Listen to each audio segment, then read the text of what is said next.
నమస్తే అండి, నేను మీ చందన కైల. ఇవాళ నెల్లూరు వంకాయలతోటి నెల్లూరు రెసిపీ నూనె వంకాయ, గుత్తి వంకాయ అంటారండి.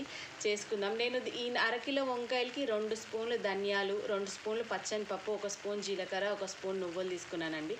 కొంచెం ఎండి కొబ్బరి, 1 ఇంచు అల్లం, 2 లవంగాలు, 2 ఇలాచీలు, 1 ఇంచు దాల్చిన చెక్క వేసుకొని ఒకటి తర్వాత ఒకటి ప్యాన్లో వేయించుకున్నామండి. ఎండిమిరపకాయలు కారంకి సరిపడా, నావి కారం ఎక్కువ ఉంటాయి కాబట్టి నేను ఒక 6-7 ఎండిమిరపకాయలు తీసుకున్నానండి.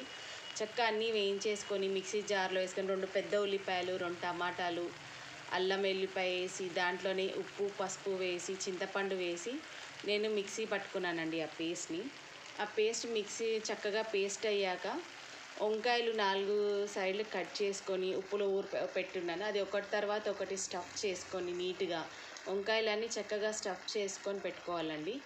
ఒక మందాటి ప్యాన్ తీసుకొని గిన్నె తీసుకొని దాంట్లో ఆయిల్ వేసి బగారాకు వేసి ఒకటి తర్వాత ఒకటి చక్కగా అన్నీ అమర్చుకోవాలండి.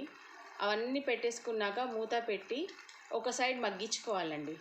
చక్కగా మగ్గినాక మెల్లగా అడుగంటకుండా ఇది పాడు కాకుండా ఇంకో సైడ్ తిప్పుకొని మళ్ళీ మగ్గించుకోవాలండి. చక్కగా మగ్గినాక మెత్తగా అయిపోతాయి కదండి. ఆ స్టేజ్లో ఈ స్టేజ్లో దంచేసుకోవచ్చు.